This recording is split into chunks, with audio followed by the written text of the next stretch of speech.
Good morning, folks. This is Greg Judy, Green Pastures Farm. We're making a morning move here, and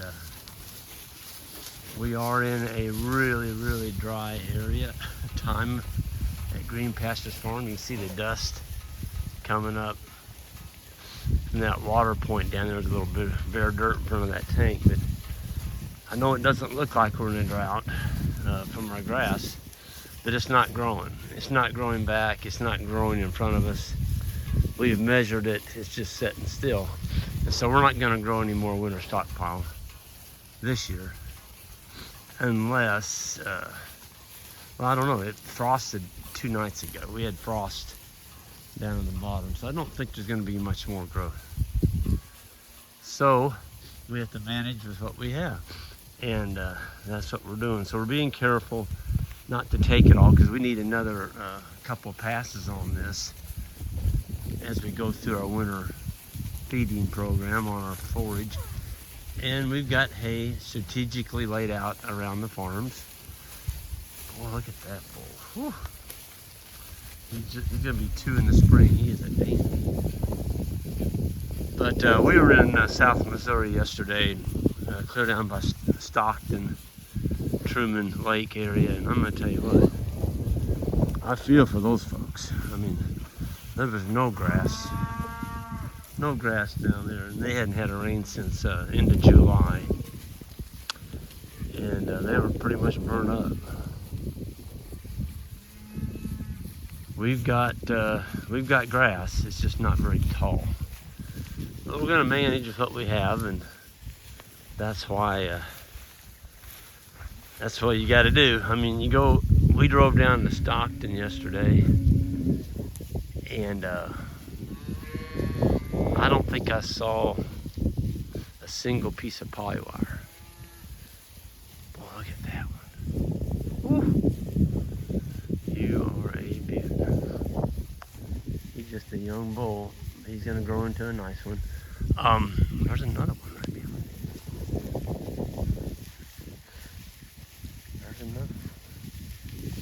There's another one.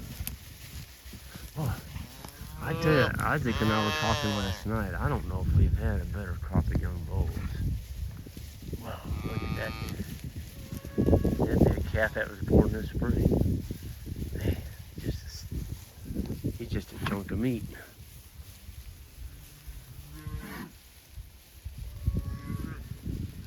Hey, Isaac.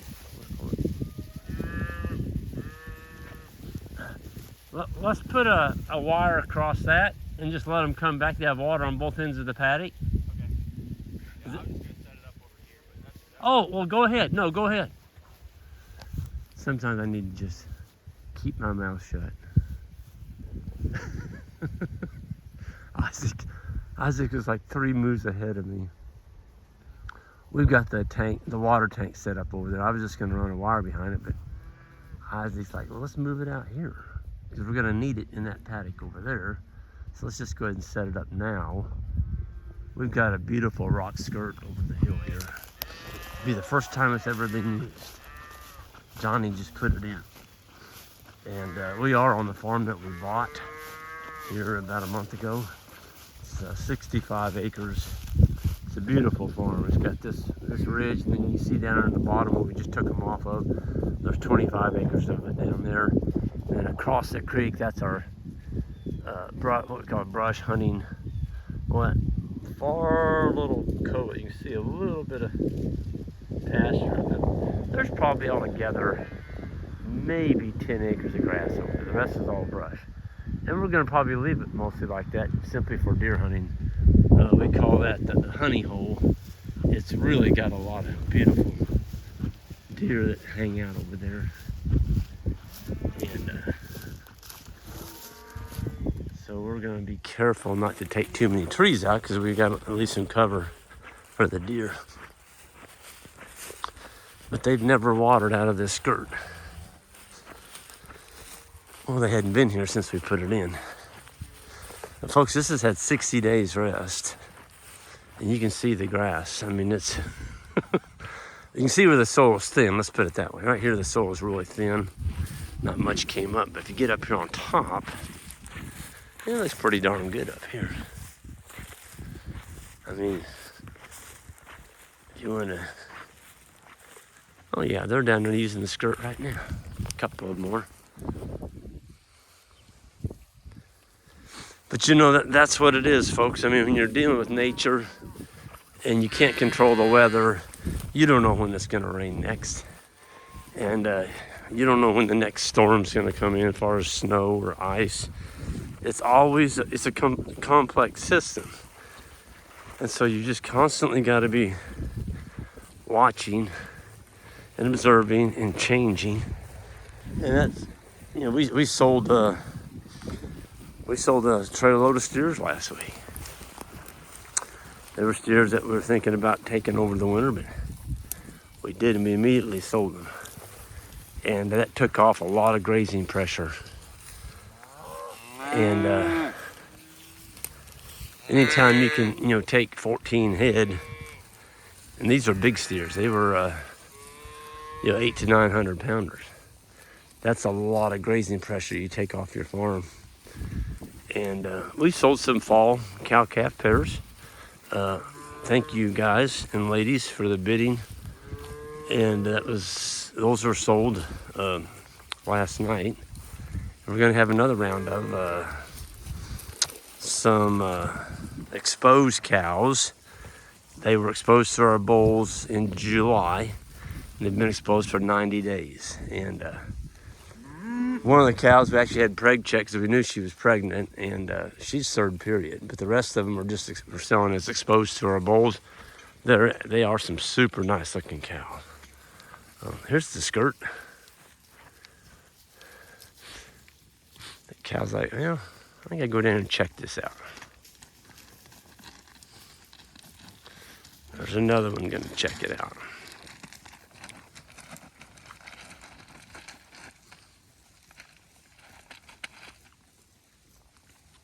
I think the cow on the right's just more interested in what's down there. She's not thirsty. That one's just drinking. I love to watch a cow drink. There's something therapeutic about watching a cow drink water. Such a peaceful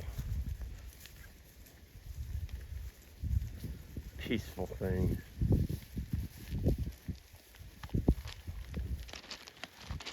There comes Longtail. That's the only cow I think we have left that is named.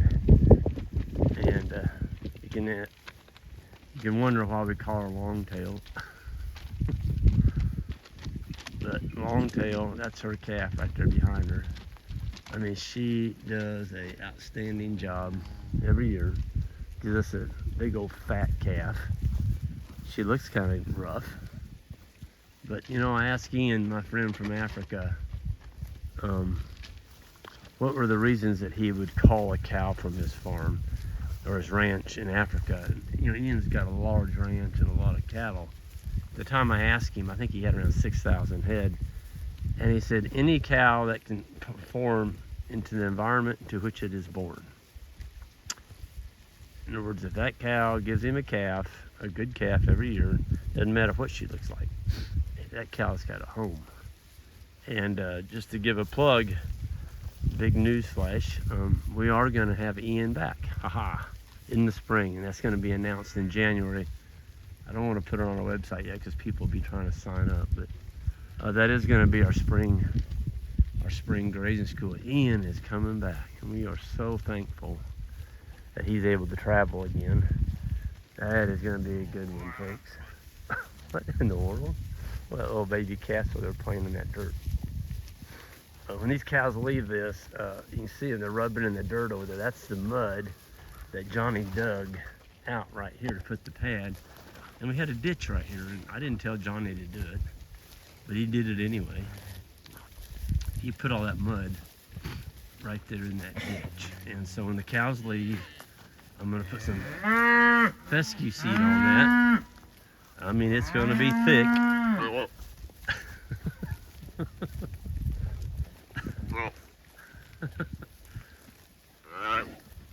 My goodness. That's a little bull calf. That calf isn't over 2 weeks, probably 3 weeks old. Anyway, we'll put fescue seed on it, and then we'll bring us a couple square bales or some more hay over here and cover that up about 1/4 inch just to keep the seed in place. Give it some mulch, moisture, and hope for a rain. We still have time to get fescue seeds sprouted. It's not that late. Well, they're lined up out there now. There's 5 of them. Folks, this is a really nice pond, and Jack, when he built this, he had around $10,000 in that dam over there, and it wouldn't fill up with water, and so we sealed it with the cow herd. We put hay across the face of that dam for 2 weeks with custom grazed cows. In those days, I was grazing, 14 to 1,800 pound cows, and they just stomped the bejeebers out of that bank, and they sealed it. It's held water ever since. Now we're down about 4 foot. That's just drought, but it'll come back. And Isaac's already eyeballing all this brush. We're gonna take this wire out, and we're done, of course. And all this will be taken out, this brush around here. And we're gonna leave the trees, the nicer trees. There's some oak trees around here. We're gonna leave those for shade. We're gonna leave that wild cherry there. Anything that's a decent tree, we're gonna leave, of course. But the multiple rose bushes and all this junk, we're gonna take that out.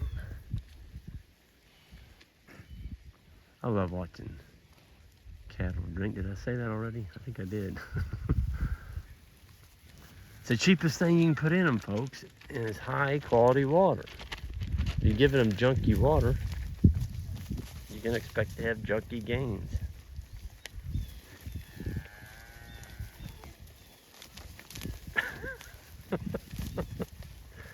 Something about a dirt patch gets calves excited a little bit. Look at them. So those are 2 bull calves going at it.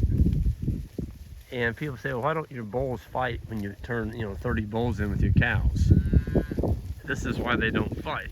They spar when they're little guys. See, that one's already whipped that one. And so by the time they get up of age to put in the herd and breed, they've already worked it out. They don't fight. We don't ever have bullfights. I used to, when I'd have 3 bulls. They would fight for sometimes half a day, and every now and then one would get hurt, stifled, and you basically ruined a good bull. But with these, putting in multiple bulls, we don't see the fighting anymore. So I'm gonna sign out from here, folks. Everyone have a great day, and we'll see you all down the road. And hit that subscribe button on the way out if you would, please. Thank you.